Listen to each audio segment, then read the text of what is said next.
sur le précédent Grand Prix à Bakou le week-end dernier. Et c'est vrai que bien, les choix aérodynamiques à faible traînée et à haute vitesse de pointe ne semblent pas trop handicaper Fernando Alonso dans le passage de ces chicanes. Comme vous le voyez en caméra embarquée ici, ça amène un temps bien construit, un beau chrono, même si évidemment avec un peu moins d'appli, on peut aussi un petit peu glisser comme vous le voyez ici.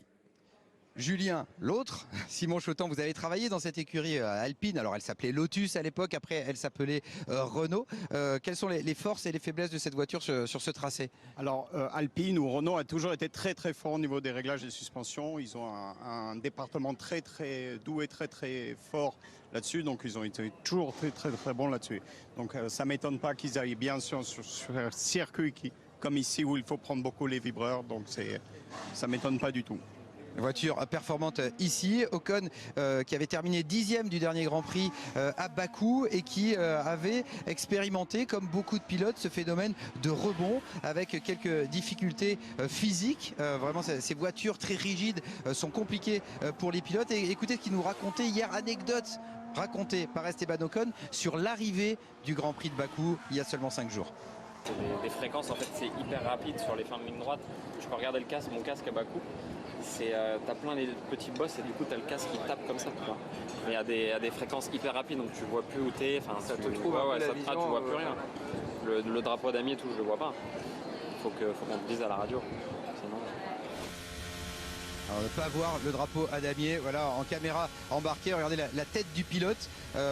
Vous êtes impressionné, vous, parce que les pilotes doivent encaisser cette année, Julien? Ah, c'est impressionnant. Au niveau les pilotes, comme je le disais ce matin, ils sont habitués à s'entraîner au niveau des accélérations longitudinales et latérales, mais pas du tout au niveau des accélérations verticales. En fait, il y a peu d'entraînement qu'on peut faire, et je comprends que ça peut être très très problématique pour eux. Et donc les équipes, c'est pour ça que la FAA sont venus là-dessus. Ils se sont dit bon, il faut faire quelque chose maintenant.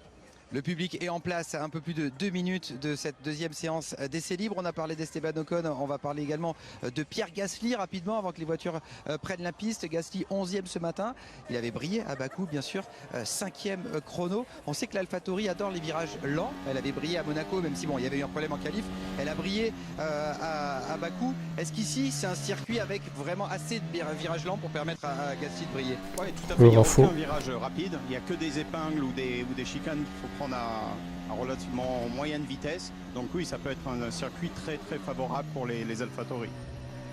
En 2019, Pierre Gasly était 8e, il était au volant de la Red Bull à l'époque. Écoutez ce que le pilote normand nous a confié ce matin avant d'aborder ce week-end ici au Canada. Je pense que déjà ça va être surtout en termes de conditions, s'adapter extrêmement vite aux différentes conditions qu'on va pouvoir avoir. Je pense que ce qu'on a vu pour demain, il devrait pleuvoir juste avant la qualif ou pendant la qualif. Pour dimanche, ça devrait être sec, donc il va falloir un peu trouver les bons compromis. Et oui, de la pluie demain, incroyable. Et c'est vrai que c'est un tracé compliqué. On n'est pas venu sur les 3 dernières années, c'est des nouvelles voitures. Je pense qu'il va y avoir beaucoup de choses à apprendre sur ces premières séances d'essai libre. Allez, les voitures vont prendre la piste dans 1 minute. Julien, je vous offre la première chasuble de votre carrière de consultant sur Canal+. Merci. Vous allez aller dans la voie des stands et nous faire vivre au moins la petite demi-heure, une petite demi-heure, et puis on va permuter. Moi, je vais monter avec Julien Febvreau. Pas de souci, allez-y, je vais me débrouiller. Allez, on va au plus près des voitures. Julien, c'est à vous. Donc le feu passe au vert dans 45 secondes. Et je vous attends. Alors c'est Grosjean qui commentera la course un dimanche avec Julien Febvreau. Donc c'est bien. Il fait chaud à Montréal, les risques ça va changer de Villeneuve. Sont modérés, 40% de possibilités de pluie à venir durant cette deuxième séance d'essai libre, 27 degrés dans l'air, 42 degrés au sol, ce sont les informations météorologiques. Sans doute un petit peu moins de vent en cette fin d'après-midi ici. Il sera dans 15 secondes, 17h à Montréal, 23h en France. Belle fin de soirée à vous toutes et tous. C'est Mido. Pour vivre ce 9e rendez-vous de la saison dans lequel pour l'instant l'Espagnol se met particulièrement en valeur. C'est Fernando Alonso qui à l'issue donc de cette première séance d'essai libre s'est positionné aux avant-postes avec un 3e temps. Un autre Espagnol en valeur lui aussi mais un peu plus attendu, c'est Carlos Sainz, 2e temps. Ces 2 Espagnols suivaient Max Verstappen, auteur du meilleur temps. Julien Simon Chotan le confirmait tout à l'heure, plusieurs façons d'aller vite sur ce tracé, de se montrer rapide. pas mal d'appui et à ce moment-là les monoplaces sont favorisées sur les zones de freinage et d'accélération car mieux tenues au sol, ou alors décharger les appuis et gagner beaucoup en vitesse de pointe mais avec une monoplace beaucoup plus légère sur les phases de freinage ou de passage de chicane notamment. Lewis Hamilton patiente encore, sa monoplace est câblée, branchée avec les différentes alimentations, que ce soit en courant électrique ou en différents fluides. Mercedes qui va tenter évidemment d'apporter un maximum de solutions sur ce tracé avant quelques évolutions attendues sur sa monoplace. On sait déjà que Silverstone dans 15 jours devrait être une terre peut-être promise à Lewis Hamilton, en tout cas une terre favorable au comportement parfois erratique de cette Mercedes.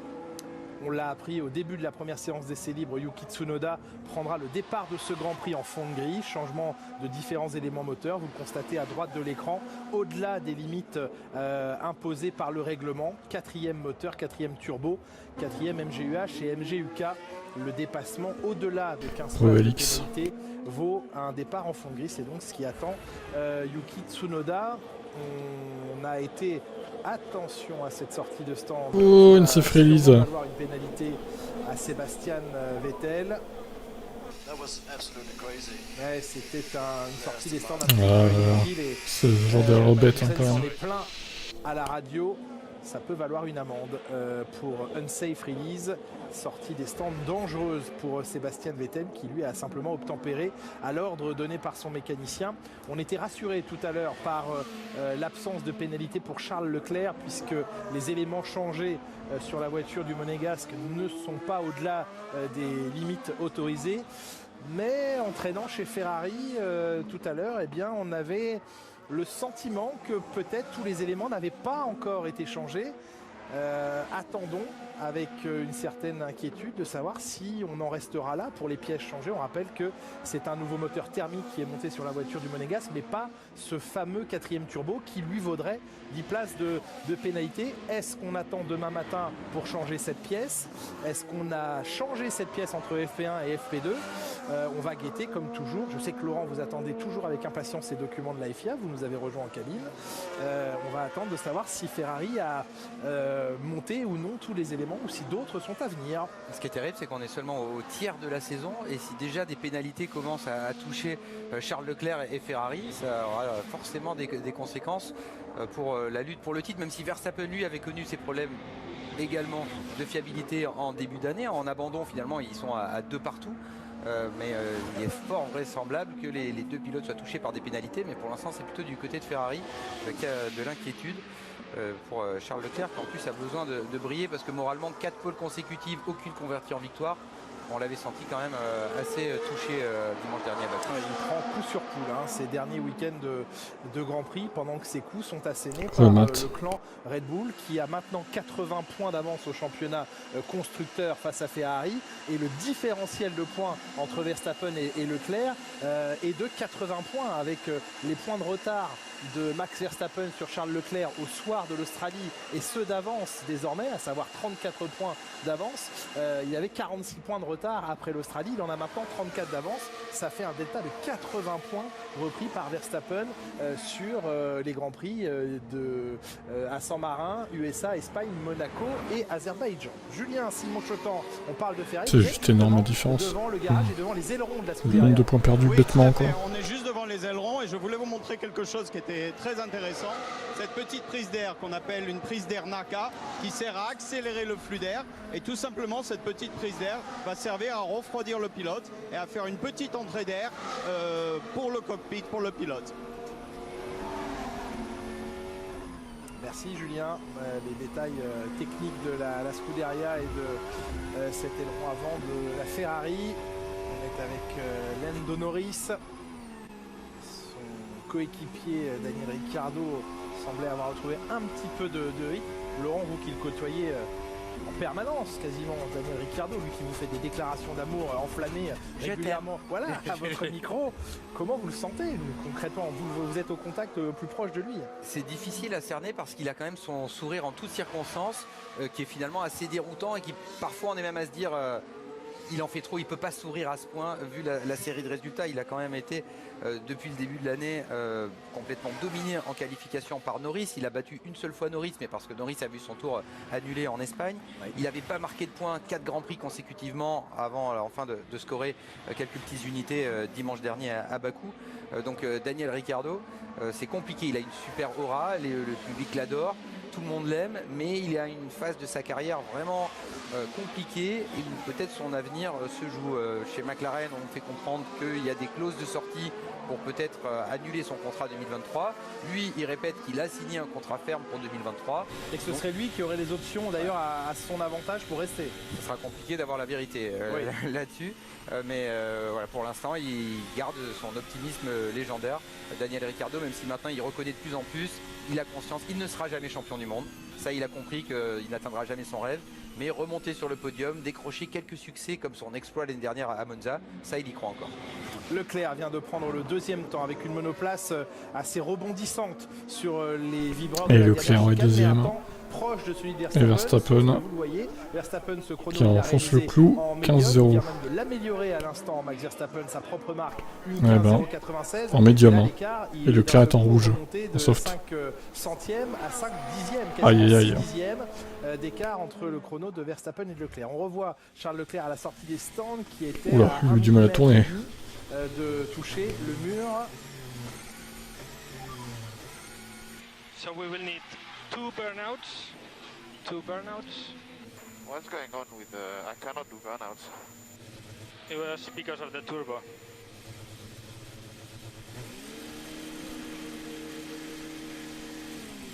Alors cette scène que l'on a vécue en replay où l'ingénieur demandait à son pilote d'effectuer 2 burn-out, donc 2 patinages des roues arrière, et le pilote de répondre mais je ne peux pas les faire. Il y avait un souci lié au turbo.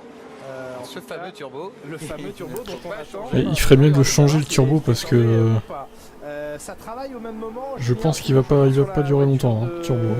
Lewis Hamilton.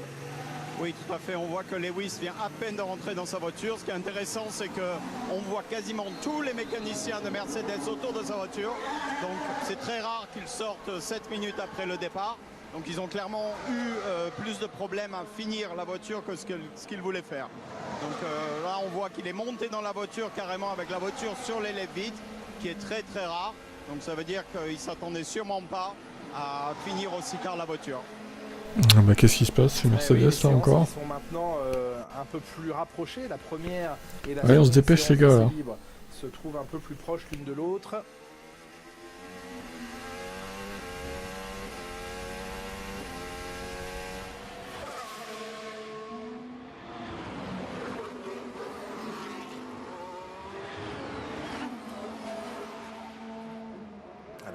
Il va tout niquer, oui. On rappelle que pendant ces 2 premières séances d'essais libres, les mesures sont prises par la FIA sur les accéléromètres. Les sports fait vivre. Placés sous le baquet des pilotes qui enregistrent tous les mouvements de la voiture, longitudinaux, latéraux et verticaux. Et ces mesures verticales vont permettre à la FIA de déterminer une échelle, une mesure, une métrique comme on le dit, en tout cas sortir des données et donner une fenêtre de fonctionnement tolérable selon la FIA.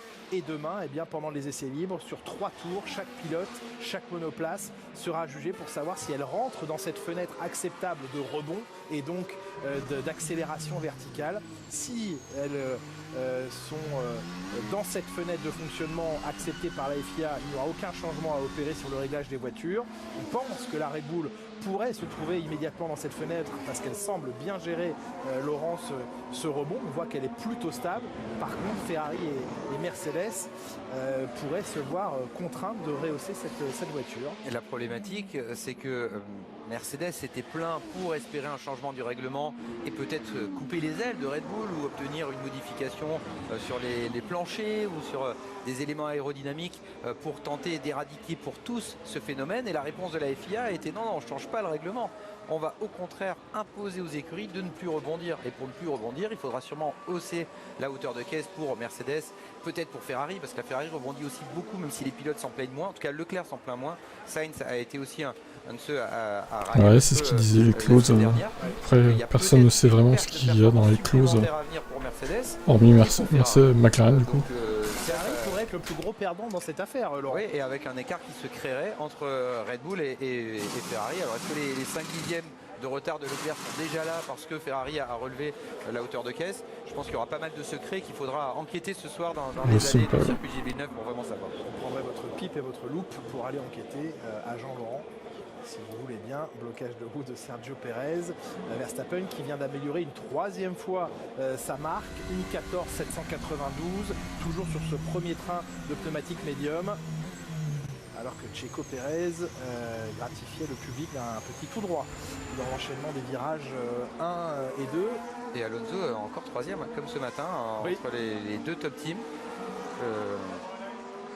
Peut-être qu'on lui a dit que c'est bon, il avait signé pour l'année prochaine, ce que vous aviez sous-entendu ce matin, Julien. Nous ne faisons jamais de sous-entendu, Laurent, vous savez bien. Mais on est confiant. Alors tant qu'un contrat n'est pas signé, et on en sait des situations similaires, il ne faut absolument pas prendre pour acquis ce qui semble être une situation qui se dessine, à savoir un Fernando Alonso demeurant encore une année, peut-être 2, chez Alpine, mais ça semble être l'orientation souhaitée par les deux parties, aussi bien l'écurie française que le pilote espagnol. Attendons maintenant les derniers alinéas du contrat parfaitement acté et une signature en bonne et due forme pour se réjouir d'un éventuel maintien de l'Espagnol dans l'écurie française. C'est sur une bonne série, 2 fois d'affilée 7e, après avoir un début de saison assez compliqué, des problèmes de fiabilité. Et ici, il a gagné en, vous vous souvenez, 2006 avec la Renault. Il a fait la pole et la victoire cette année-là. Mais c'est aussi le circuit où il a le plus d'abandon dans toute sa carrière, 8 fois. D'ailleurs, c'était pas ici la chaise longue, non? Non, c'était au Brésil, de mémoire. Ouais, Pérez, il a pas l'air très à l'aise depuis tout à l'heure. Alonso encore 2e. Putain, mais il est super en forme, mais qu'est-ce qui lui arrive là? À la sortie des DS de Senna. C'était les bonnes années McLaren, ça. Les bonnes années, vous lui direz, les bonnes années McLaren quand vous le verrez, avec le GP2 engine. Et il est passé 2e pendant ce temps-là. Eh oui, absolument. 333 millième de Verstappen, alors que Lewis Hamilton, ça y est, sur son tour de sortie, cette voiture a l'air un peu plus bondissante que lors de la FP1. L'avantage en mode qualif en tout cas, c'est qu'avec l'ouverture du DRS, elle rebondit moins. Sauf que les mesures prises par la FIA demain dans la dernière séance d'essais libres devront être effectuées sans ouverture du DRS, à un rythme élevé des voitures et sans en suivre une autre. Alors, ce qu'on a l'impression de constater chez Hamilton, Sainz le confirme chez Ferrari, le rebond a l'air plus important que lors de la première séance d'essais libres, dit Carlos Sainz. Il est 23h13, Julien, est-ce que vous nous réexpliquez bouncing, bottoming et porpoising? J'attends que le retour de Julien Simon-Chotan dans la cabine pour réexpliquer ça. Quand vous remonterez nous voir, Julien, vous nous réexpliquerez bottoming, bouncing et porpoising. Ça va passionner les foules aux alentours de minuit. En attendant, vous êtes près d'Alfa Romeo. Oui, tout à fait. Je voulais vous montrer quelque chose d'intéressant aussi. Alors encore une fois, non, il pleut pas pour les EL2, peut-être demain, même sûrement demain. C'est là où les équipes vont mettre les lestes. Alors c'est intéressant parce que toutes les ailes que je vous ai montrées jusqu'à présent, elles n'en avaient pas. Donc ça veut dire simplement qu'ils ont la possibilité de mettre du lest, de mettre du poids en plus. Donc ils sont en dessous du poids. Donc ils ont un avantage là-dessus. Donc ça, je trouve ça c'est très intéressant par rapport aux autres équipes. Et la deuxième chose que je voulais vous montrer, venez avec moi. C'est ce que voient les écrans. Donc Valtteri Bottas vient de rentrer. Donc là, l'ingénieur piste, Alex Chan, est en train de lui parler. Il lui demande comment ça s'est passé la première session. Et il discute avec son ingénieur performance. Comme vous voyez, donc ça c'est très important. C'est les deux ingénieurs principaux de la voiture qui discutent de la suite, des pneus à monter, de la stratégie au niveau du fuel. Et ils sont en train de discuter. Merci Julien, et au même moment Russell se plaignait lui aussi de rebond très important au virage numéro 9. C'est la deuxième chicane de ce circuit, la troisième même, l'une des plus rapides, si ce n'est la plus rapide de ce circuit, qui en comporte 4. George Russell en caméra embarquée, lui aussi comme tout l'ensemble du circus, du Formula One Circus, la grande caravane de la F1, eh bien, a dû encaisser les 9000 km de distance Alonso top, Bakou et Montréal. tout à fait. Il aurait bien Yes pour Verstappen, Verstappen qui va éclater la concurrence sur cette course, je le sens. Insupportable. Yacine, il s'est passé quoi pour Hamilton? Bah pas grand chose, il est parti un peu en retard. Le corps a été assez soumis à rude épreuve. Et c'était assez brutal sur le circuit là-bas. Bon, j'espère que la FIA va se saisir maintenant de ça et apporter des solutions. Je ne sais pas si on arrivera à trouver la solution rapidement, mais je ne sais pas si nous changerons le monde rapidement. Mais ouais, malheureusement, je pense que là, le monde il n'est pas changé pour ce qui est du rebond. Vous le constatez. je vois pas quelqu'un d'autre dominer en fait. Qui se plaint alors du bouncing, donc ce qui semblerait être une complainte de Carlos Sainz. Sainz qui se plaint du rebond. Le rebond lié à la dureté de la voiture, même s'il est en pleine ligne droite, ça nous fait un petit peu plus penser au marsouinage. En tout cas, une voiture qui rebondit énormément sur la piste, et ça ne va évidemment pas plaire à la FIA et aux Génial, accéléromètres, Simple. qui sont en train de On a mesurer hâte. tout ça.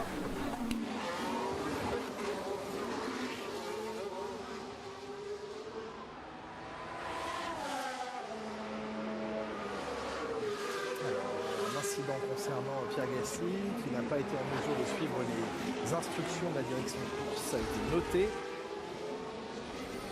Et ici Sébastien Vettel. Alors qu'au même moment, vous êtes chez Alpine, Julien Simon-Chotan. Oui, tout à fait. Je voulais C'est ça pour la deuxième quelque chose place. de très intéressant. En fait, comment on règle les ailerons? Parce que c'est des profils très très compliqués. Et là, on voit qu'ils ont des espèces de dimes pour mesurer l'angle où ils vont poser, ils vont faire le zéro et ils vont mesurer l'inclinaison de l'aileron. Vous le voyez en haut à droite, en haut à gauche, avec une jauge digitale, donc qui est faite très très précisément et on peut mesurer l'inclinaison d'une manière ultra précise. Et on peut voir dans ces petites boîtes, elles arrivent toutes là.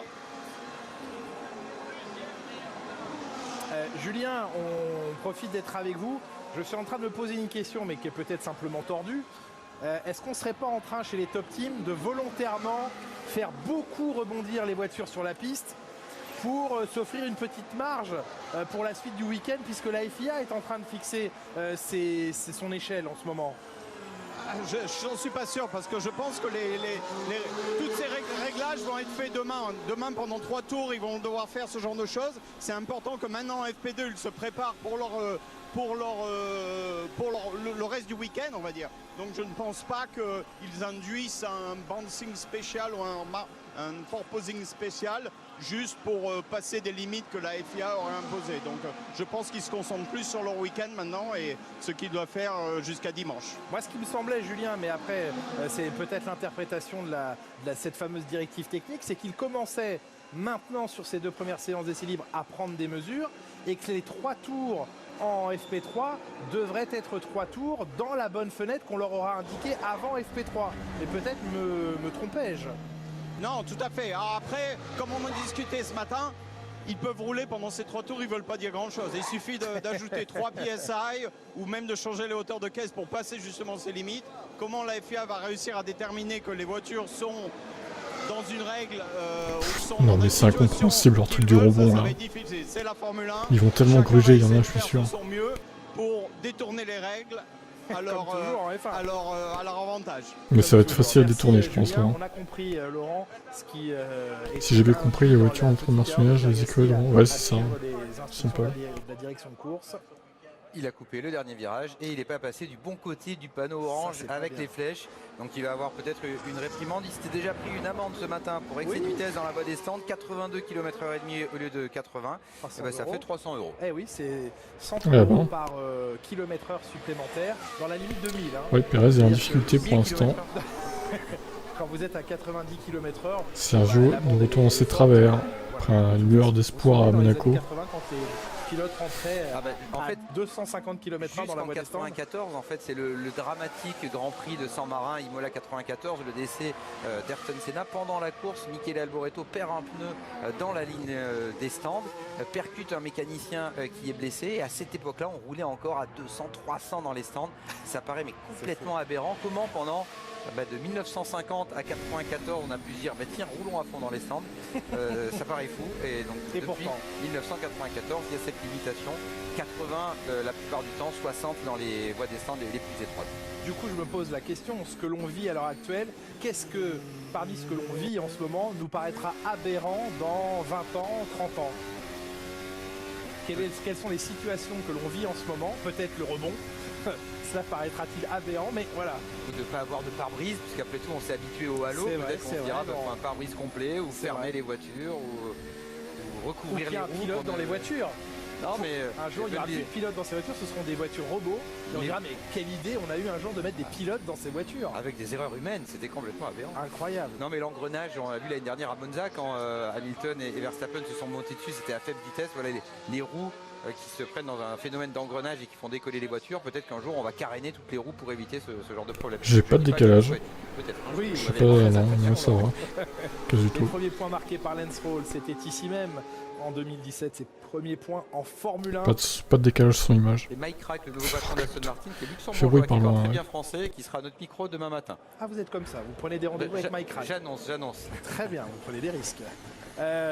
Retour au stand pour Si c'est ça, les écuries comme Red Bull risquent d'être dans la fenêtre acceptée sans toucher leur monoplace et ainsi ne perdre aucun dixième. Et oui, c'est ça.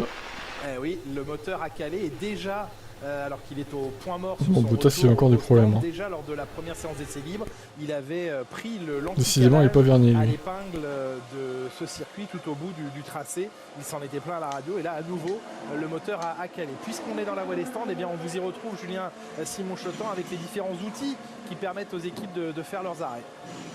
Oui, non, je voulais vous montrer, c'est très intéressant parce que vous ne réalisez peut-être pas, mais il y a une technologie énorme qui est amenée, il y a beaucoup d'argent, beaucoup de ressources. Ici, on est devant un cric avant, tout est automatique, la voiture va être relâchée automatiquement.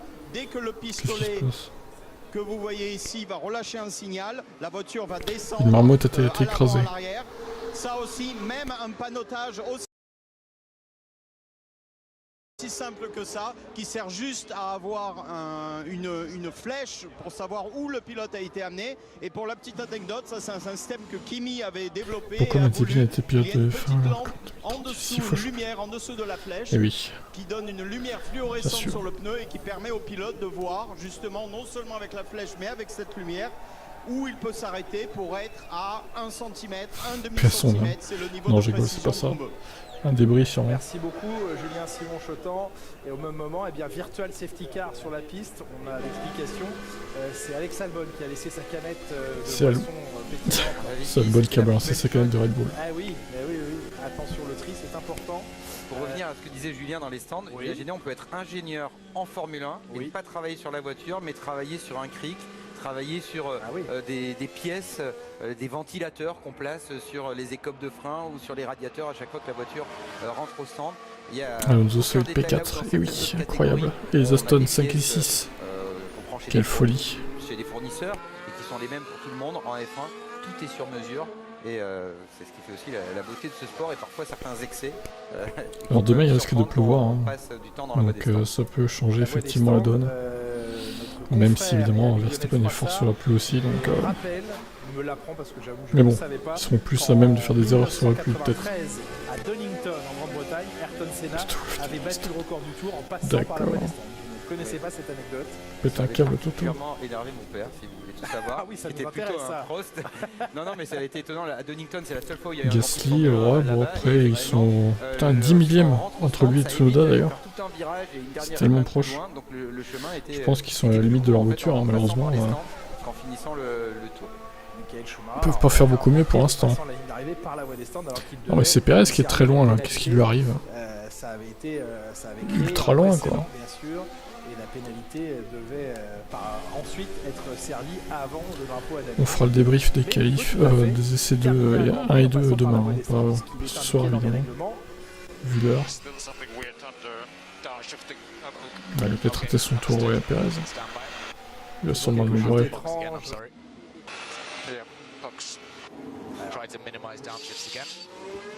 Un vrai problème hein, sur les rétrogradages pour Valtteri Bottas qui a encore ce souci au rétrogradage. On C'est demande de presque- revenir au stand. Tous les vendredis, on a l'impression qu'il y a une Alfa Romeo qui C'est vrai, passe c'est sa vrai. séance au stand, alors que c'est une voiture qui a du potentiel, qui a marqué déjà bien plus de points que les Pérez années là, il précédentes. sort de ce stand. Puisqu'ils en sont déjà Peut-être, il a peut-être travaillé sur le réglage. 13 la saison dernière, 8 en 2020. Donc la voiture est ultra performante, mais il y a ces problèmes. Putain, la récurrents, Mercedes a une de seconde pièces encore, hein, détachées. sur un tour d'une 15 quoi. Eh bien, la raison pour laquelle Quel la enfer. ligne de départ n'est pas la même que la ligne d'arrivée, c'est parce que la ligne de départ se trouve devant le pilote en pole position et que la ligne d'arrivée doit Ouais, traverser Russell est la voie loin des aussi. stands. Et donc cette ligne est plutôt au fond de la grille pour pouvoir permettre à la ligne de traverser et la piste et l'entrée de la voie des stands. Donc on peut finir un Grand Prix par la voie des stands. C'est la ligne d'arrivée qui permet de faire les chronos des meilleurs tours en course. Ouais, absolument. Donc on peut le faire au dernier tour. Mais on peut pas le faire au premier. Non, Mais en démarrant arrêté, de toute façon. c'est plus compliqué. Et Verstappen qui améliore. Verstappen, lui, est en train d'allumer et Fallait va pas prendre la m'inviter. ligne. Ah, mais on est ravis de vous avoir, c'est un honneur. Verstappen va sans doute peut-être Une allumer 14-1, le allez hop, en 4 violet, dixièmes de moins. 4 dixièmes de mieux. Il améliore sa marque en 1,14,127. Mais c'est à se demander ce qu'ils foutent les autres en fait. Hein. Sur la gomme tendre désormais, Max Verstappen. Il avait signé 3 tours et amélioré 2 reprises sa propre meilleure marque. C'est énorme l'écart Sur là. le pneumatique médium, le voici encore plus rapide sur le pneumatique tendre, le C5. Pérez améliore utilisé à Monaco, son temps. à Bakou et donc ce week-end à Pour Montréal. l'instant. Leclerc est ressorti des stands. Alors lui a Ocon à chaque fois il est loin aux essais, mais après il est proche d'Alonso. Ouais, rouge, c'est vrai. comme il avait On dirait qu'il déjà a plus d'essence qu'Alonso Ocon en FP1, essai libre. un pneumatique médium, va-t-il s'en servir à nouveau ici? Ouais, bah les pronos, je pense que je vais pronostiquer Paul de Versta et meilleur tour et victoire. Hein. Je crois que là, faudra voir s'il y a de la pluie aussi Avec un autre demain train au qualif. tendre. Ça peut jouer sur le temps de la pole. Pérez 5e au passage. de Pérez la il ligne. s'est réveillé, Bien mais placé il va au se rendormir quatrième très vite puisqu'il a une seconde. Pérez, ouais, il est pas à l'aise. Hein. Bon, tant mieux, au moins ça évite qu'il y ait 2 Red Bull. Plus Fernando Alonso. Un et deux, On quoi. arrête, chez Aston Martin, la voiture de qui Vettel.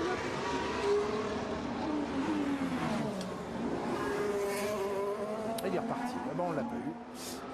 C'est pas grave, on va profiter d'un audio en attendant avec Fernando Alonso sur les 4 km 3 de ce circuit Gilles Villeneuve à Montréal. Oui, podium de Leclerc possible, s'il finit la course, oui, je vois pas pourquoi il n'aurait pas de podium.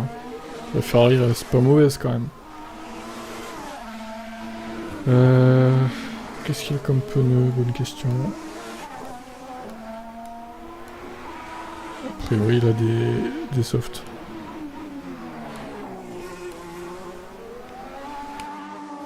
Comme tout le monde en fait.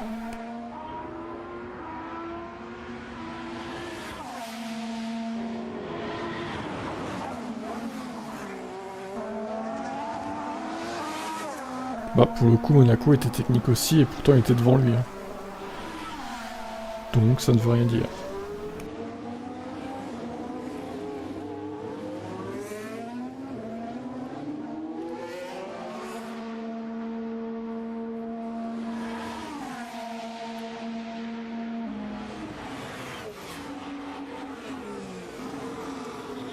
Possible quasi tout, ouais. Tout à fait. Enfin, un beau tour peut-être pour Fernando Alonso qui améliore. Et Alonso ses qui améliore marques dans les peut-être, secteurs attention. 1 et 2, et qui au passage de la ligne va peut-être venir matcher Non. le temps de Carlos Sainz. Enfin, il améliore un peu, mais- non, il lui en manque dans le dernier secteur, il n'améliore pas son dernier secteur. Son chrono est quand même meilleur que le précédent, une 15,063, il reste 4e. Ah Monaco c'est différent, oui d'accord, mais bon. C'est quand même un circuit où il faut savoir piloter quoi. Hein. On voit, c'est très rare de voir cette situation, donc c'est clairement le pilote qui est sorti de la voiture. Mais il reste 2 Donc c'est un pour problème Leclerc. qu'on ne peut Et pas Russell résoudre. 3ème. Ouais mais à 8 dixièmes Rapidement, quoi. mais venez avec Super. moi, suivez-moi, on voit sur le côté de la voiture là, on voit les électroniciens qui sont en train de regarder là, le côté droit de la voiture. C'est là Alonso où podium, il y a non, ça justement, m'étonnerait. tous les boîtiers électroniques. Donc ça serait intéressant de voir À moins les problèmes qu'ils d'un ont double et si c'est abandon plus un de problème, de Ferrari mécanique encore. ou électronique. Mais à regarder comme ça, on dirait plus un problème électrique, un problème électronique, quelque chose qui ne marche pas sur sa voiture. Mais la chose intéressante, c'est qu'ils soient descendus. Donc le pilote est descendu. Ils savent que ça va prendre du temps. Donc j'espère pour eux Peut-être qu'ils qu'il vont a plus pouvoir, d'essence aussi, Perez, ouais. repartir pour faire au moins quelques tours. Et on souhaite à Valtteri Bottas pendant ce temps-là. Merci beaucoup Julien Simon-Chotan, merci à Frédéric Henel pour les images également dans la voie des stands. Embouteillage dans cette voie des stands, c'est cette fois Norris qui a été un petit peu gêné, un mauvais timing. Hein. Les deux écuries étaient côte à côte, sont côte à côte. Et Sainz qui prend la P3 et Leclerc qui s'est rapproché. À moins d'un dixième de Verstappen. Enfin, ça se réveille du côté de Ferrari. Pas un gros danger, mais pas trop tôt, hein. Petite gêne. Moins d'une demi-heure de séance à couvrir ici à Montréal dans cette deuxième séance d'essai libre. Ocon en profite pour rejoindre Fernando Alonso dans ce classement au 6e rang, 5e et 6e. Les pilotes alpines. Ah bah, Ocon qui rejoint Alonso, voilà. Moins d'un dixième entre les deux. Avec un chrono en 1.14.208 pour Leclerc à 81 millième. Oui, après c'est que des UL2, c'est sûr. Hein. Faut pas paniquer. 9 pour l'Australien qui se sentait, Laurent, un tout petit peu mieux quand même à Bakou, des meilleures sensations. Ça semble Hamilton, il doit être sur un relais de course parce qu'il est en 21 là. Je crois qu'il a une sens pour Lewis. Son écurie ne sait plus ce qu'il faut lui proposer parce que on pouvait lui donner. En même temps, RTBF il diffuse jamais les essais libres. Hein. Une nouvelle écurie avec une philosophie différente de ce qu'il avait connu chez Renault les 2 années précédentes, chez Red Bull encore plus en amont. Mais là, c'est une toute nouvelle génération de voitures. On repart de zéro. Il n'y a aucun avantage pour Lando Norris à connaître une philosophie ou un type de voiture. Ça n'a rien à voir. Et pourtant, il est en retrait. Donc soit Norris est vraiment un génie incroyable du pilotage, soit Daniel Ricciardo a perdu quelque chose, une part de confiance, une part d'aisance au volant. Ça devient compliqué pour lui. Et puis Zak Brown, son patron, n'est plus très diplomate dans certaines de ses déclarations, donc je ne sais pas si c'est la bonne méthode pour motiver son pilote, parce que Ricciardo il est expérimenté, il a plus de 30 ans, peut-être que le menacer n'est pas la meilleure des solutions. Avant que vous redescendiez dans la voie des stands, je profite que vous soyez à nos côtés. On va saluer, Laurent, la mémoire de Jean-Louis Trintignant, dont on a appris aujourd'hui le décès à l'âge de 91 ans. Le comédien et pilote automobile, la dynastie. D'accord. Grande famille d'acteurs, de comédiens. Mais là, ce n'est pas de la MotoGP. Étaient les pilotes. Maurice Trintignant, son oncle, est le premier français vainqueur en Formule 1. C'était le Grand Prix de Monaco 1955. Eh oui, normalement il pleut demain. Et la température va chuter grandement au Canada. On va perdre 13 degrés. Mais il avait déclaré qu'il avait cru mourir ce jour-là vu les conditions en piste dans la Sarthe. Et puis on n'oublie pas que dans le célèbre film Un homme et une femme, il jouait le rôle d'un pilote. Il avait également participé aux 24 heures de Francorchamps. En 82, on salue la mémoire de Jean-Louis Trintignant, légende française du cinéma, du théâtre, et donc très lié au sport automobile et à la communauté du sport automobile, bien sûr. Lando Norris bien rattrapé, ce survirage avec une prise de chicane un petit peu forte. Ça klaxonne dans la voie des stands, non, dans la cabine de commentaires. Laurent, il faut laisser votre place à Julien Simon-Chotan qui nous a rejoint. Merci en tout cas Laurent d'être passé dans cette deuxième séance d'essai libre. Un tour d'attaque assez violent. Carlos Sainz qui subit violemment les rebonds et de sa monoplace dans les lignes droites et sur les vibreurs. Grosse attaque de vibreurs là pour l'Espagnol.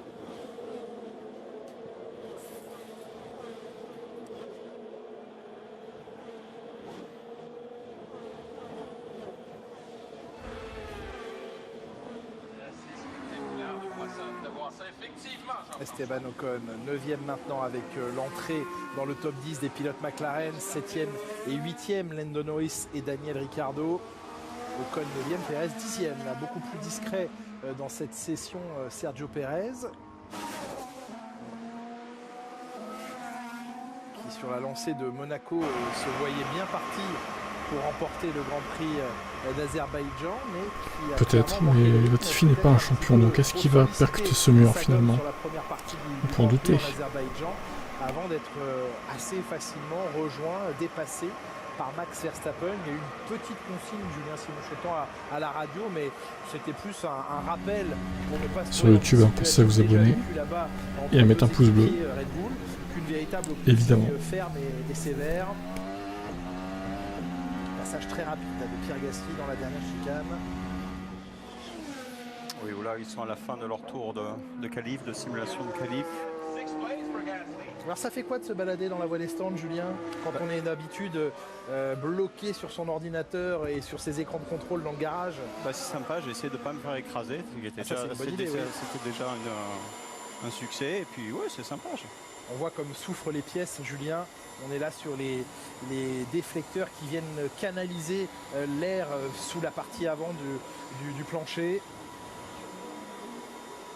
Les pièces souffrent, certaines sont nettement réutilisées. On réutilise beaucoup plus les pièces qu'avant, hein, Julien. Ah oui, évidemment, à cause du cost cap aussi, les pièces ont un mileage, un kilométrage beaucoup plus important et ils doivent le respecter. Donc, Okay, also something came loose.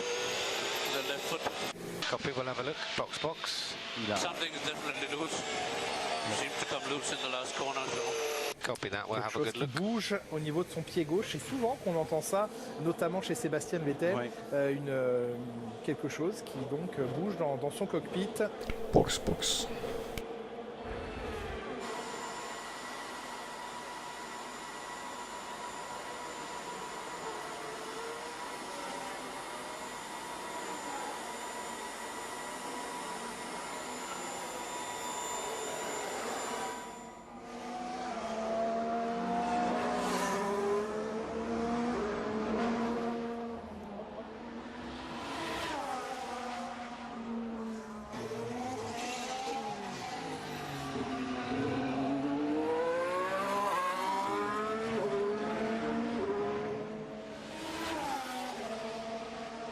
Les problèmes de Carlos Sainz qui ont été analysés, identifiés. C'est à se demander si Hamilton réussira à gagner une course cette saison. C'est pas très bien parti, ce serait la première saison où il gagne pas une course, quoi. Ce serait tragique. Un peu moins cerné pour l'instant. Il va faire un petit peu plus d'études pour comprendre vraiment ce qui s'est passé. J'espère que ça n'arrivera pas. Ça veut dire qu'ils n'ont pas encore mis le doigt. Et Vettel 4ème, incroyable. C'est pas passé beaucoup de temps, hein, le temps que le moteur revienne à Maranello. Exactement. Malgré tous les capteurs que les équipes ont, des fois c'est pas évident. Et... Même à Silverstone, ça va être compliqué. Il faudra peut-être plutôt attendre genre Singapour ou des trucs comme ça, peut-être. La Ferrari de l'Espagnol, troisième. Même Monza, peut-être, hein, ou Spa, quoi. Les couvertures chauffantes posées sur les pneus. Les équipes qui ont reçu une directive de la direction de course ce matin, les autorisant à maintenir le Brésil à 30 degrés les pneus cette nuit. Les températures fraîches attendues dans la nuit à Montréal ont poussé la direction de course à autoriser une chauffe continue toute la nuit des pneumatiques à 30 degrés avant de retrouver un cycle normal de chauffe qui conduit les pneus à monter sous les couvertures jusqu'à 70 degrés. Ils font ça pour éviter ce qu'on appelle des cracks, des cassures à froide. Oui. Quand il fait trop froid, en gros en sous 10 degrés. Les pneus peuvent développer des cassures froides, ce qu'ils appellent, et qui est un gros problème pour les pneus. C'est pour ça que quand il fait froid, ils autorisent les teams qui ne sont normalement pas habitués, pas autorisés à faire ça, à maintenir une température constante. On parle des Grands Prix de Formule 1 au calendrier.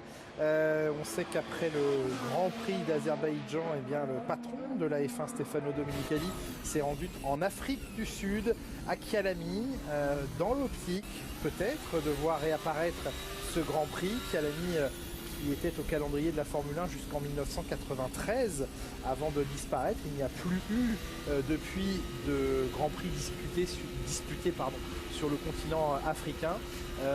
La possibilité est importante de voir réapparaître Kyalami peut-être dès l'an prochain au calendrier 2023 de la F1. On sait que le Qatar réapparaîtra l'an prochain.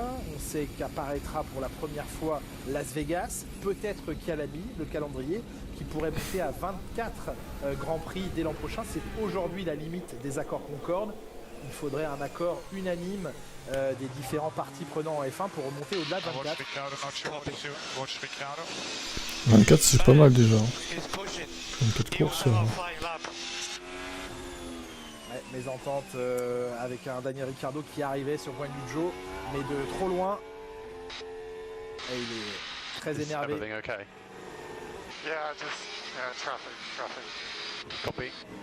Eh oui, ça arrive malgré toutes les données des équipes, malgré le GPS, malgré le fait que toutes les équipes ont toutes les données des autres équipes, c'est souvent ça peut arriver. Et Bottas encore à pied, il attend. Qui en voulait un petit peu à son équipe parce qu'il sait qu'il vient involontairement mais de ruiner le tour de Daniel Ricciardo. Valtteri Bottas, il n'a toujours pas de chrono, il n'a toujours pas vu ses problèmes réglés.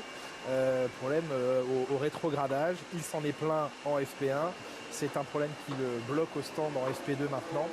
On parlait donc des Grands Prix au calendrier, est-ce qu'on reverra Kyalami dans un très court laps de temps en F1? C'est une possibilité. Et puis on a appris ces derniers jours la prolongation du contrat de l'Australie, Melbourne, qui a pourtant été menacé d'être arrêté, peut-être d'être déplacé. D'autres régions australiennes, d'autres États australiens espéraient recueillir le Grand Prix. Et bien on sait maintenant que la F1 restera à Melbourne jusqu'en 2035, au moins. Très long contrat. Les affaires n'aiment pas les essais, c'est ça. Il y a le contrat s'étendant le plus loin dans les années, jusqu'en 2035, donc Melbourne au calendrier de la Formule 1. De quoi réjouir Daniel Ricciardo, écoutez-le. Very happy to see that, and yeah, I mean, très heureux de voir ça. To have a home race, it's always such a proud moment. It's a privilege, and c'est toujours évidemment une grande fierté d'avoir un Grand Prix à domicile. Je courrai ce Grand Prix aussi longtemps que je serai dans ce sport. Et puis évidemment pour les autres Australiens qui y arriveront, ce sera une très bonne chose. Pour les autres pilotes de F1, ce sera bien pour les Australiens d'avoir cette expérience du soutien d'un public à domicile. Je pense que c'est une très bonne nouvelle pour la santé du sport automobile en Australie. C'est un endroit, Julien, vous ne me contredirez pas, que les équipes, les pilotes apprécient beaucoup d'aller fréquenter. Non, tout à fait. Le seul problème de l'Australie, c'était que en général, c'est la première course de l'année, donc il y a beaucoup de choses qui se passent et mais si c'était la dernière course, on va dire, ça serait mieux, on aurait plus de temps de visiter, mais ouais. Étant la première course, on n'a pas le temps de faire. Ouais, Aston Martin, ça marche plutôt bien, du côté de Vettel surtout. Et vous, Julien, a été fait, donc Laurent, c'est vous qu'on se retrouve un peu moins bien. À quelques instants de voir l'Alpine sortir. Oui, il y a celle d'Esteban Ocon qui là-bas est en train de manœuvrer. Regardez, il ose, ça passe, c'est bon. L'aileron le long du muret, ici c'est assez étroit et les voitures manquent de rayons de braquage. Donc on a vu plusieurs pilotes depuis ce matin se tromper un petit peu en sortant. La Fernando Alonso, les mécaniciens qui ont les mains sur les couvertures chauffantes. Voilà, on débranche, on enlève les couvertures, on enlève la télé, on ferme la visière pour Fernando Alonso qui va partir vraisemblablement pour un long relais en pneus durs. Un coup d'œil dans les rétros, tout est prêt. Le mécanicien qui lui demande de patienter parce que Alex Albon, Lewis Hamilton sont en train de passer dans la vallée descente. Voilà, Alonso y va. Et regardez dans le garage, il y a Oscar Piastri, bras croisés pour l'instant, sûrement en activité l'année prochaine. La jeune pépite de la structure Alpine, champion de F3, champion de F2. Il ne rate rien, il est en formation. Normalement, il sera au volant à Silverstone lors de la première séance d'essai libre, puisque les écuries cette année doivent faire rouler des jeunes au moins 2 fois par an. Donc sa première apparition officielle, ça devrait être lors du prochain Grand Prix. Très bonne nouvelle pour lui. Des bonnes nouvelles qui ont l'air de vouloir s'enchaîner pour le jeune Oscar Piastri. Et une information intéressante, mon cher Julien, on parlait de la distribution des vitesses de pointe ce matin. Oui. Elle est beaucoup plus plate maintenant. Donc ça veut dire que tout le monde s'est ajusté. Exactement, donc ça c'est très intéressant. Certains teams sont restés, d'autres ont clairement joué plus sur la vitesse de pointe. Donc il y a beaucoup moins de différence de vitesse maxi entre les équipes. Donc c'est relativement intéressant comme information. Et après, maintenant, il va rester un peu moins de 20 minutes. Alors ce sont les équipes qui avaient les meilleures vitesses de pointe qui sont un petit peu redescendues ou elles ont été rejointes, ces équipes, par celles qui étaient un peu plus lentes? Les Red Bull sont toujours devant, là les AlphaTauri aussi, donc on va dire que le classement des vitesses de pointe est relativement similaire, on va dire. Ferrari sont un peu en retrait, donc ça ne m'étonnerait pas qu'ils aient ajouté un peu d'appui. Qu'ils aient brisé le moteur, tout simplement. Minutes, donc toutes les écuries vont être en long relais avec beaucoup d'essence. Ça va être l'information finale pour dimanche. Donc c'est 20 minutes très très importantes pour les équipes pour qu'ils puissent recueillir le maximum d'informations sur les freins, sur les pneus, mais aussi sur le trafic, le comportement de la voiture. Donc vraiment ces dernières 15 minutes sont fondamentales pour le reste du week-end. Le ciel là, qui se charge au-dessus de Montréal, le vent ça va tomber fort là. s'intensifie de nouveau. Mais pas pendant les EL2 je pense. Je vous parlais de l'Australie il y a quelques Après, instants, plus tard, on en dans la parlait. soirée. L'autre bonne nouvelle, c'est de savoir que la F2 et la F3 seront du voyage en Australie à partir de l'an prochain. Ça, c'est une excellente nouvelle de savoir que ces deux catégories feront le voyage en Australie. On est dans le casque d'Alonso. On voit plein d'informations là sur le volant, on voit les vitesses, on voit les temps autour, on voit sa répartition de frein, le niveau de la batterie à gauche, on voit cette barre blanche, donc tous les pilotes ont beaucoup d'informations. Certains pilotes demandent plus d'informations, souvent quand ils sont jeunes, ils veulent qu'on leur parle, quand ils sont plus anciens, comme Kimi, comme Alonso, c'est ce genre de pilotes qui ont besoin de moins d'informations. On les leave alone un petit peu. Leave me alone, I know what to do. Je l'ai entendu assez celle-là. C'est aussi votre rôle de lui envoyer des infos. Après, il en fait ce qu'il veut, mais lui de les accepter aussi. Alors, après Pierre Gasly, c'est au tour de Sébastien Vettel de ne pas avoir lui aussi respecté les directives de course. Ça semble être un tout droit. Oui, c'était au virage 14. Donc, clairement, Vettel, lui aussi, a court-circuité la chicane sans respecter le chemin de retour en piste. On voit beaucoup moins de marsouinage. Je ne sais pas si vous avez remarqué, je ne sais pas si ils ne nous ont pas montré encore Alors au tout début de la session, il y en avait pas mal pour voir beaucoup chez Sainz, pas mal chez Mercedes aussi. Pour les autres, ça semblait aller. Le blocage de roue que l'on revoit de Vettel et qui décidément n'a pas voulu s'embarrasser avec le contournement du plot qui indique de passer à gauche de celui-ci.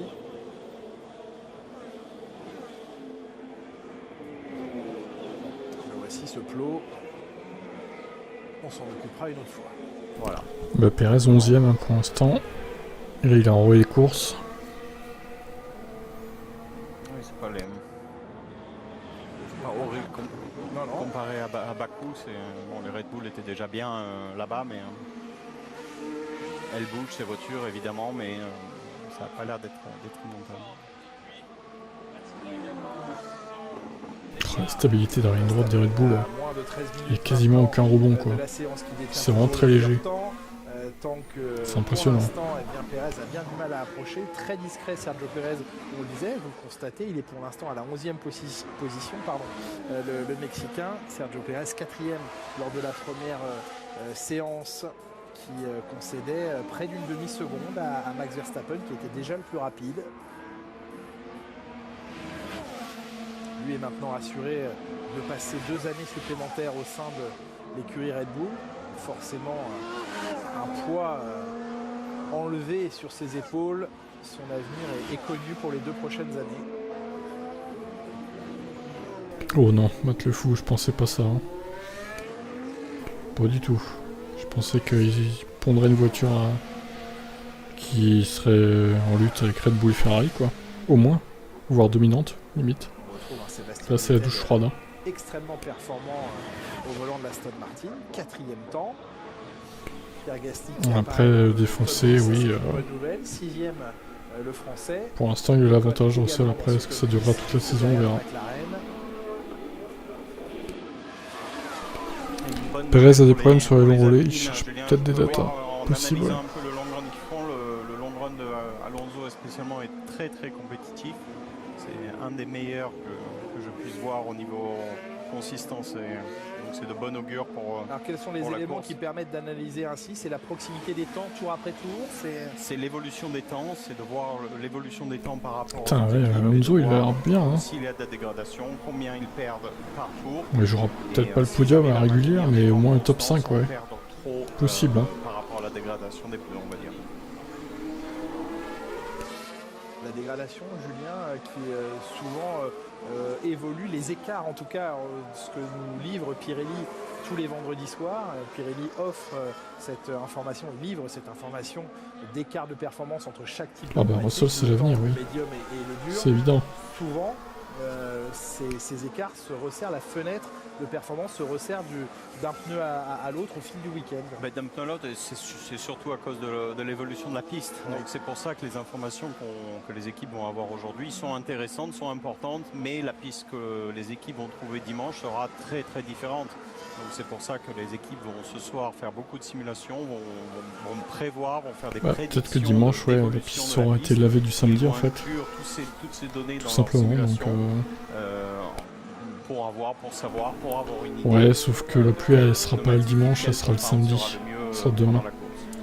Et la course, ça sera sur le sec a priori. On parlait tout à l'heure, la stratégie évidente il y a maintenant 3 ans, lors du dernier Grand Prix Johan avec ses théories. En 2019. Je suis pas sûr de ça, on verra. Seul Valtteri Bottas, qui avait terminé 4e de ce Grand Prix, en avait effectué 2. Et Valtteri Bottas qui était parti en pneumatique médium comme pas mal de pilotes. Il y a eu un mix, un panaché de pneumatiques utilisés au départ. Une information importante que vous, il fait chaud. Vous ingénieurs, toujours en considération, Julien. C'est infernal, c'est canicule.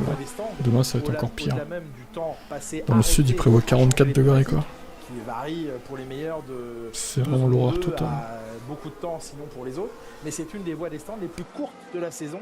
Il faut ici environ 18 secondes pour la traverser. Elle mesure 400 mètres cette voie des stands. Et surtout on y arrive très vite, très droit, et on en ressort très droit dans le virage numéro 2. Non, tout à fait. On parle beaucoup même à la télé, les journalistes, on parle souvent de l'arrêt au stand pur. Mais nous, ce qu'on prenait beaucoup en compte, c'était le temps de rentrer au stand.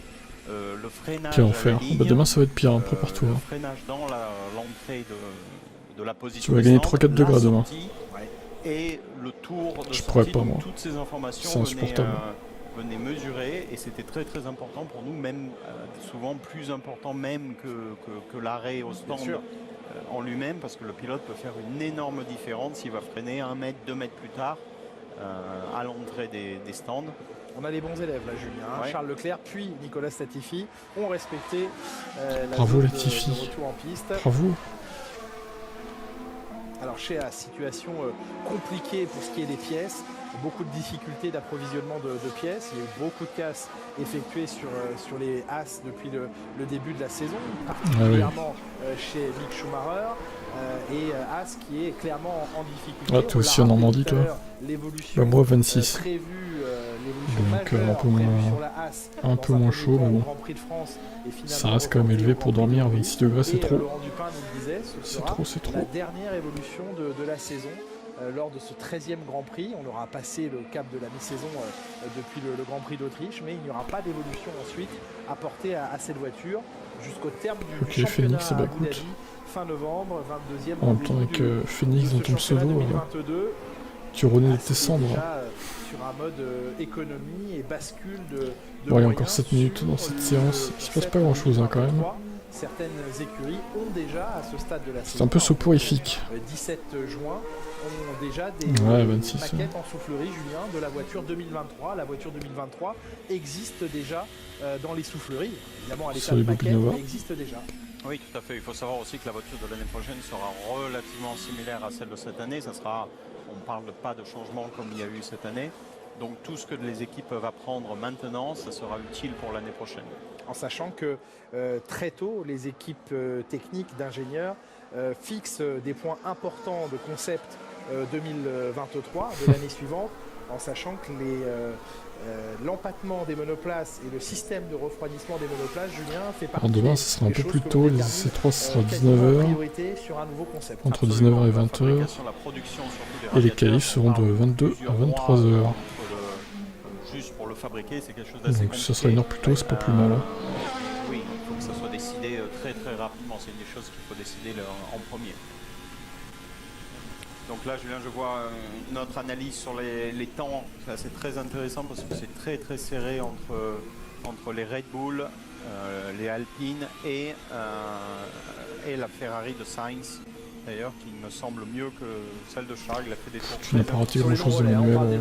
Sur les longs relais, exactement. Donc c'est très serré. Pas d'incident à déplorer, du petit tout droit vite fait, mais je pense que c'est la bonne nouvelle rien de très intéressant. De la journée. Ils étaient vite ce matin, ils ont l'air d'être très vite aussi bien avec peu d'essence qu'avec beaucoup d'essence. Pourquoi le truc de modo Putain, Belgique. Race, origine ethnique. Mais quoi? Non mais l'automode de Twitch là, n'importe quoi. Hein. C'est n'importe quoi. Petit avantage sur un tour à Max Verstappen sur Charles Leclerc, moins d'un dixième les. Alors les moi, séparent, dehors il fait 24 degrés très 5. faible, sur les longs relais. À la maison il fait autour de 26. Ça dépend des pièces. Des pièces un peu moins chaudes, mais entre 24 et 26 quoi. On va raconter ce qu'on a tous vécu hier ici, c'est dans le milieu d'après-midi la réception d'une alerte sur tous les téléphones. On sonnait en même temps à Montréal avec une alerte météo. Les autorités envoient automatiquement des alertes demandant à toute personne ça fait flipper. À l'extérieur de se mettre à l'abri. Et de fait, honnêtement, qui s'est abattu là ça va refaire pareil qu'hier. Hein. Le ciel est chargé sur la capitale québécoise. À quel point il était nécessaire de prévenir les gens. Et on n'imagine pas qu'hier, c'était une véritable rivière qui s'écoulait dans la voie des stands, Julien. Non, tout à fait. Même pour rentrer à l'hôtel, ça a été assez impressionnant. J'étais content d'être là dans la voiture et de ne pas pouvoir marcher. Allez, voiture inconduisible, merci. Inconduisible pour Lewis Hamilton qui rentre au stand. Super. Le retour au stand du Britannique, Lewis Hamilton 13e dans ce classement après 22 tours effectués dans cette deuxième séance alors que l'on vit les derniers instants de cette FP2. C'est surprenant parce qu'il n'a pas fait autant de tours que ça par rapport à Russell. Il a fait quasiment la moitié moins que sur le pied, donc c'est pas un très bon signe pour Lewis. Julien, quel est votre regard, quelle est votre analyse sur... Pourquoi Perez est si loin? Mais écoute, personne ne sait. Entre les pilotes chez Mercedes, il testait peut-être avec plus d'essence. En ce début d'année, à l'exception du premier Grand Prix, toujours devant Lewis Hamilton en course. George est très rapide et il avait tout à prouver, mais d'un autre côté, il sait qu'il a peu à perdre, il doit juste aller vite, alors que Lewis est habitué d'avoir, depuis 2014, il est habitué à avoir une voiture qui va vite, une voiture qui est facile à régler, une voiture que c'est un très bon pilote, mais ça fait très très longtemps qu'il n'a pas eu une voiture qui est délicate à conduire. Est-ce qu'il prend sur lui, d'après vous, Lewis Hamilton, les choix les plus audacieux, les plus extrêmes? Est-ce qu'il accepte un rôle de cobaye de par son expérience chez Mercedes, avec des pièces, avec des réglages? Je sais qu'ils essayent des réglages un peu différents de la part de George, justement pour essayer de trouver une voie qui va mieux de l'autre, mais reste le fait que ça fait maintenant, on est à quelle course? C'est la 9e course. 9e, oui. Aucune idée, Michael. C'est avantage à George pour le moment. Donc ça, c'est très, très ça, j'ai l'habitude des poubelles. Tant qu'elle se finisse cette séance, on est à moins de 3 minutes parce que vraiment le ciel, c'est sûr, va se déverser sur le circuit d'ici peu de temps. Putain, c'est dommage que la pluie soit pas arrivée une heure plus tôt, quoi. Je pense que vous verrez dans la nuit. Pour les on aurait pu avoir un délire de pluie en pleine. Je ne vois pas comment, vu le ciel qui se charge sur le circuit et sur Montréal, on éviterait la pluie. Cette séance devrait se terminer sur piste sèche. Il devrait pleuvoir dans 3 minutes. Mais 3 minutes, sérieux, c'est du troll là. 1 minute après la fin de la séance. Voilà l'avant qui bouge énormément, c'est aussi assez rare. On voit qu'elle se relève au freinage. Donc il y a beaucoup de flexibilité dans ses ailes, malgré le fait que la FIA soit très dure sur ses flexibles. On voit là, c'est très intéressant. Ouais, le concept on voit le là, flap qui s'abaisse énormément au bout de la ligne droite et qui se relève au freinage. Donc il y a énormément de flexibilité dans ses flaps. Mercedes, ça joue la gagne normalement. Regardez, ça joue pas la 3ème place constructeur. C'est très très intéressant. Il s'écrase complètement. S'écrase, qui gagne pour gagner de la traînée, pour réduire la traînée aéro. Et au freinage, il se relève. Là, on est au-delà des limites mesurées en statique. Oui, mais oui, il faut savoir que les mesures, il passe, je suis sûr qu'il passe les tests que la FIA demande, qui sont des tests statiques, mais aussi non linéaires. Après, les forces qui sont en jeu au bout de la ligne droite à 300, c'est quelque chose qui est impossible à répliquer statiquement. Oui, si Ferrari continue ses abandons. Ce qu'on appelle l'élasticité aéro des parties composites, qui permet à un flap de se déformer plus à une certaine vitesse. Va-t-on autoriser ou permettre chez Mercedes à Lewis Hamilton de quitter son garage dans ses 50 dernières secondes pour pouvoir effectuer une procédure sur la grille dans quelques secondes? Ça semble être le cas. On va débrancher au dernier moment les couvertures chauffantes. Et on allume le moteur pour offrir à Hamilton une possibilité de départ sur la grille dans quelques minutes, une fois que toutes les monoplaces auront pris le drapeau à damier. Procédure de départ une fois encore très importante. Il y a Alexandra, tout à fait. Il galère. Ah, si, c'est autorisé. Ils ont droit aux deux. Et son équipe galère. Ouais, ça se termine. Putain, le ciel c'est de pire en pire. Le vent se lève. La pluie qui arrive dans quelques instants, mais ça sera fini, dommage. Ça s'est joué à 10 minutes peut-être quoi. Et sur la grille, évidemment, c'est là que c'est le plus représentatif. Donc les équipes ont toute une série de procédures où ils vont évaluer les températures de pneus, où ils vont donner des targets de température de pneus au pilote qui devra les respecter. Le pilote a la température de surface des pneus arrière, il sait combien de burn-out, combien de chauffe de pneus il doit faire. Tout ça est très réglementé, il n'y a pas de place au hasard. L'embrayage doit arriver à une certaine température. Le moteur doit être à certaines températures au niveau de la température d'eau, qui est très important aussi. Et tout ça va déterminer si le départ est bon ou non. Plus la procédure d'embrayage qui est très compliquée, qui laisse peu de place au hasard par rapport à avant. Regardez ce ciel. Le drapeau à damier qui vient l'enfer. Cette première journée à 18h heure de Montréal. L'enfer arrive à Montréal. En France. Fin d'une journée, eh bien, on va pas dire dominée parce que domination aurait un aspect écrasant, ce qui n'est pas le cas. Oui, il y a 2 séances remportées par Verstappen, mais les écarts, vous le constatez, sont faibles. Et sur les longs relais, encore une fois, des informations que vous analysez, Julien, laissent présager d'un combat serré en course. Oui, tout à fait, c'est extrêmement serré. Je ne me rappelais pas d'avoir vu des données aussi serrées d'ailleurs depuis le début de l'année. Il faut savoir que le circuit est relativement court ici. Vous faites plaisir, donc Julien, ça aide. ça.